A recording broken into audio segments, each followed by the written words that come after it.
Ben, on est parti, donc 5 questions qui vendent sans forcer, parce que la plupart des gens ont une vision du commerce qui est une vision le loup de Wall Street.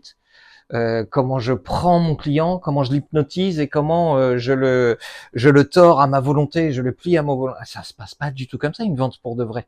Ça ne s'est jamais pas. Et heureusement, vous êtes des pros et vous le savez très bien. Ouais, sauf que ce fantasme-là, il est dans la tête des gens. Donc, tu peux, s'il te plaît, avancer, merci. Donc,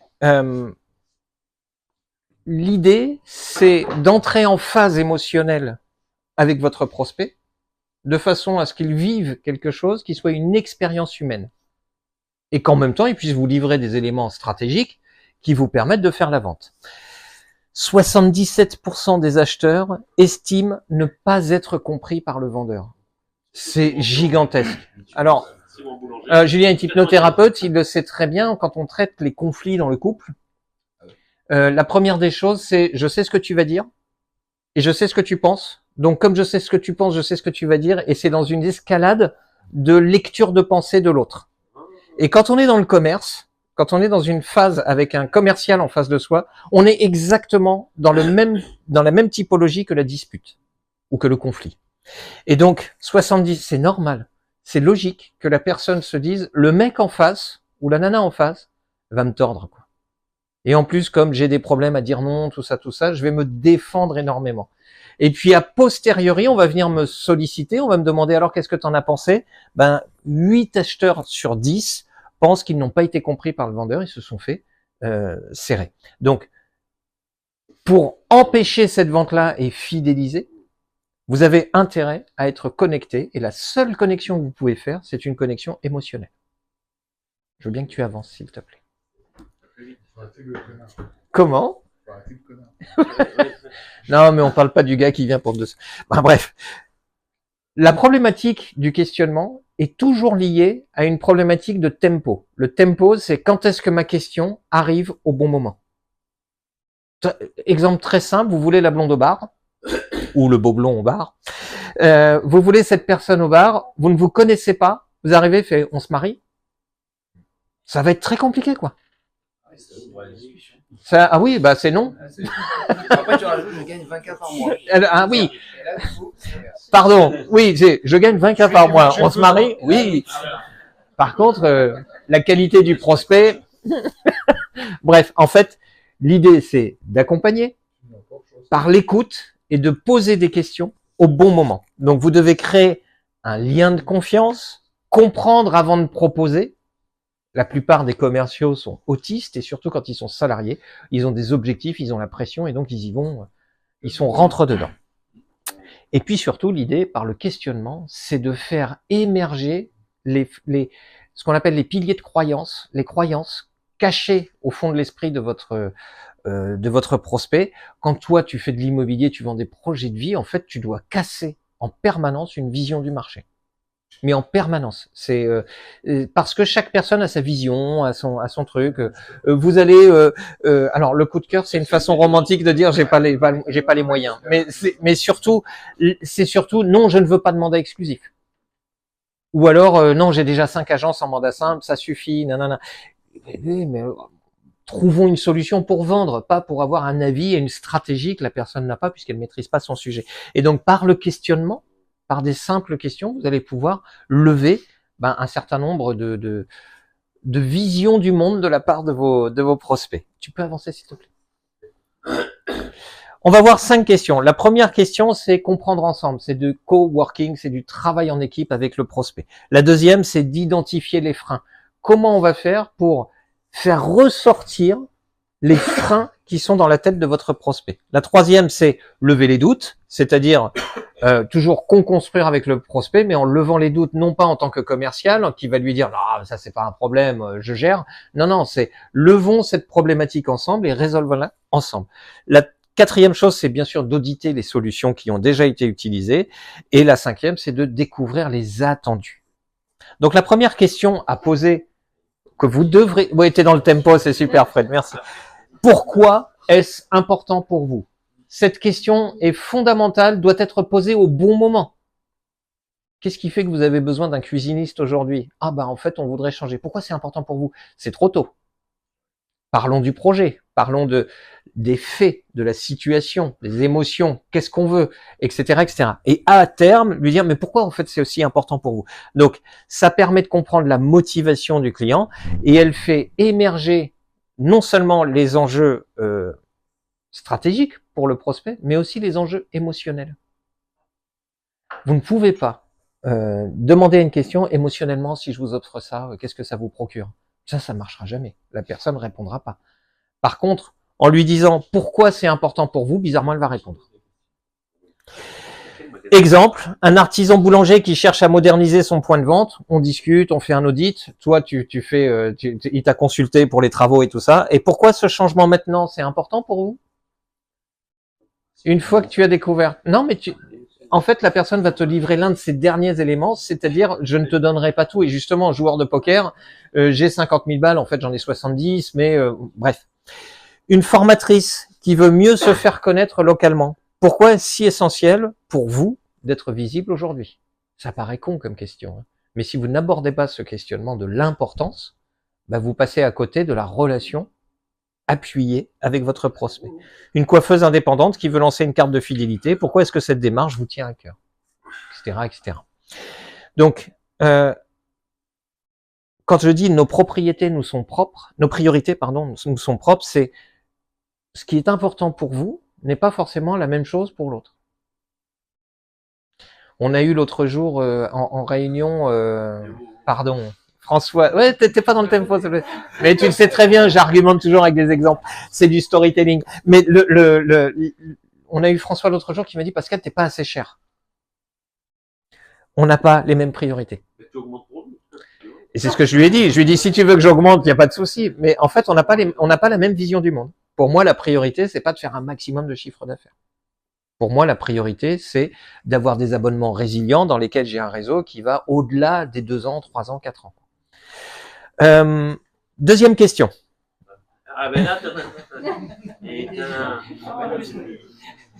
Qu'est-ce qui vous freine aujourd'hui? Tu l'as soulevé tout à l'heure dans l'immobilier, la petite dame qui dit « ouais, mais la situation économique actuelle, non. » Donc, en disant « qu'est-ce qui vous freine aujourd'hui ?» c'est pas une question violente, mais c'est une question qui va soulever vraiment les vraies problématiques, les vrais nœuds qu'il y a dans la tête de vos clients.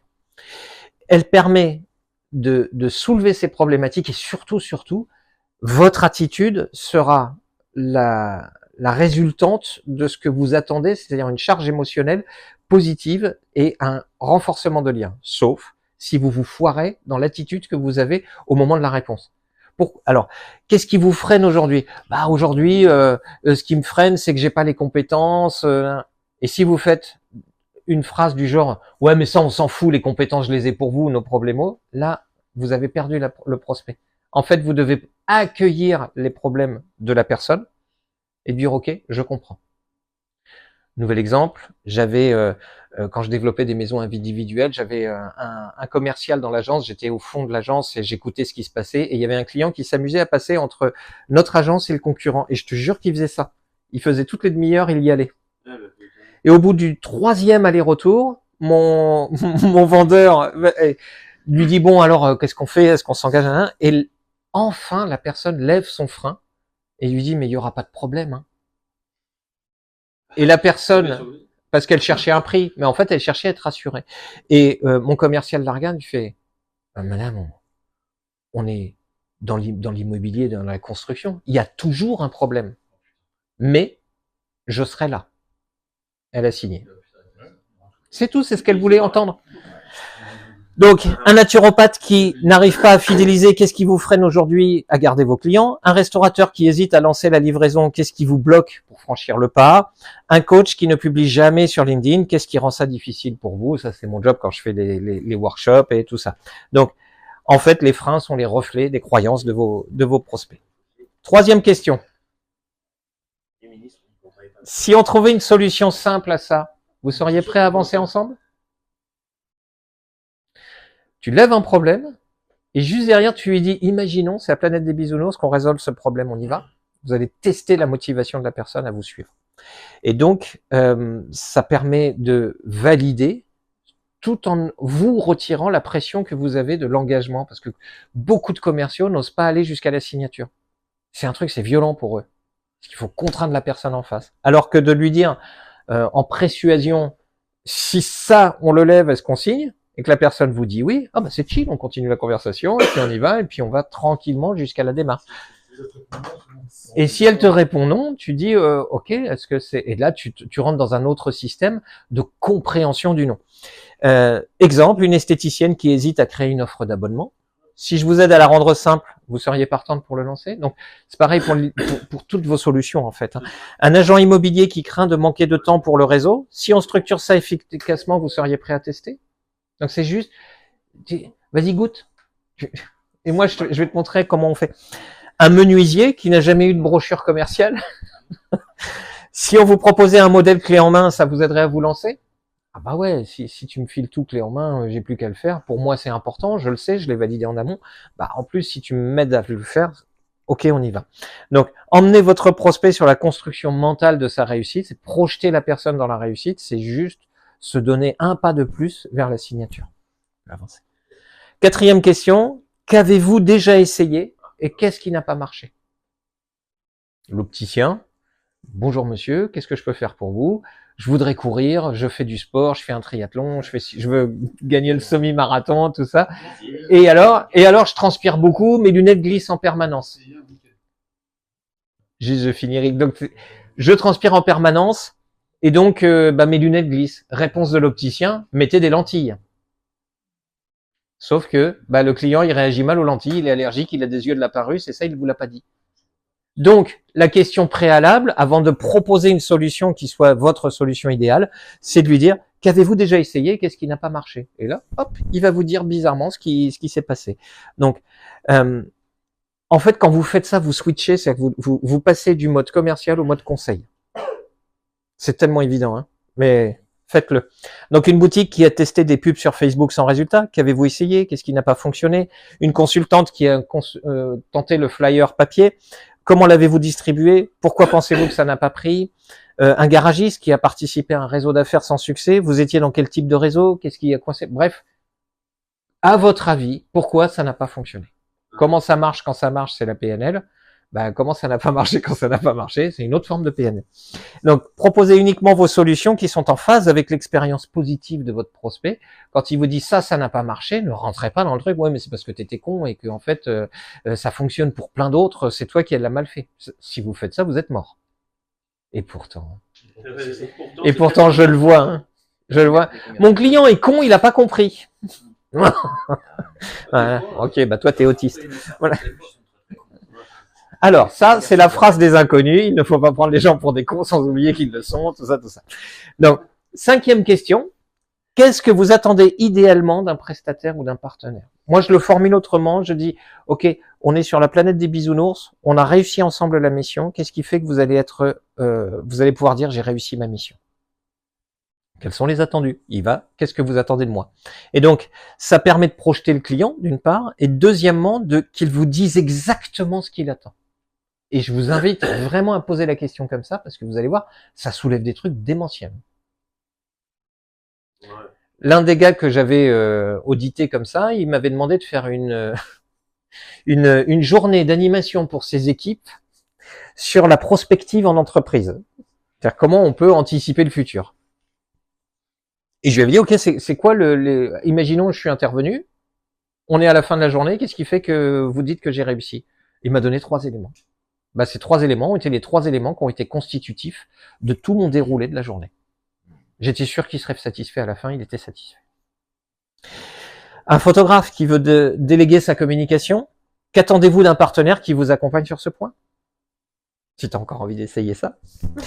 Un plombier qui cherche un fournisseur fiable. Ouais, d'accord, mais c'est quoi un fournisseur fiable? C'est un mec qui livre à l'heure ou c'est un mec qui file du matos solide ou un matos pas cher? Chacun a sa conception des adjectifs qu'il donne derrière. Une décoratrice qui veut se faire recommander. Qu'est-ce que vous cherchez dans un réseau ou un collectif professionnel? L'idée, c'est de permettre à la personne de dévoiler ses attentes. Je t'en prie. On reprend donc les questions. Merci. Tu peux avancer parce que je vais pas vous répéter comme il y en a qui veulent y aller. Ces statistiques, j'aurais dû commencer la micro-formation par ça. 86% des acheteurs professionnels sont plus susceptibles d'acheter si l'entreprise comprend leurs objectifs. Tu hoches la tête, mais je peux te dire que c'est 59% d'entre eux, la plupart des commerciaux ne prennent pas le temps de les comprendre. Les mecs sont ah vas-y, achète. 6 sur 10. 84% des acheteurs professionnels souhaitent que les commerciaux adoptent un rôle de conseiller de confiance. Cependant, 73% déclarent que la plupart des échanges sont transactionnels. Il n'y a pas de création de lien. Et aujourd'hui, dans un monde où on est tous à passer 4 heures en moyenne sur nos téléphones portables par jour, ah non mais c'est monstrueux, la relation humaine va prévaloir sur tout le reste. Là, c'est bon, la tech, on l'a, hein, elle est dans la poche, il n'y a pas de problème. Je suis en train de filmer cette vidéo avec un micro HF qui m'a coûté 25 balles, avec un téléphone Oppo qui a 4 ans. On s'en fout, la technologie n'est pas un problème d'accessibilité. Par contre, la relation humaine devient très compliquée, très problématique. Donc, prenez en compte l'idée que poser des questions pertinentes qui ont un but derrière de construction émotionnelle, de relation avec votre prospect, est un outil formidable parce qu'en fait, le prospect va se rappeler uniquement d'une chose, c'est l'émotion qu'il a vécue. Il va pas se rappeler des arguments super techniques que vous avez développés. On peut avancer. Donc, les avantages quand vous adoptez le questionnement, c'est que vous devenez un partenaire, vous effacez la notion commerciale. En fait, c'est mon agent immobilier. C'est mon opticien. C'est plus, ouais, j'ai vu un opticien. C'est mon hypnothérapeute. Moi, j'en ai qu'un. Et tout le monde me dit, mais Pascal, pourquoi tu continues à fumer? Parce que j'ai un enfoiré d'hypnothérapeute qui peut m'arrêter en 3 séances. Donc, j'ai pas envie d'arrêter. Mais c'est mon hypnothérapeute. C'est comme ça que je le dis. Hein. Et on me dit, mais c'est qui? Et je te vends. Voilà. Donc, vous offrez une expérience unique. Les statistiques démontrent l'importance d'une approche par le questionnement. En fait, la question est le meilleur moyen de vendre. Tu sais, la phrase « vendez-moi ce stylo ». Le piège dans lequel tombent 90% des gens, c'est de faire un descriptif technique.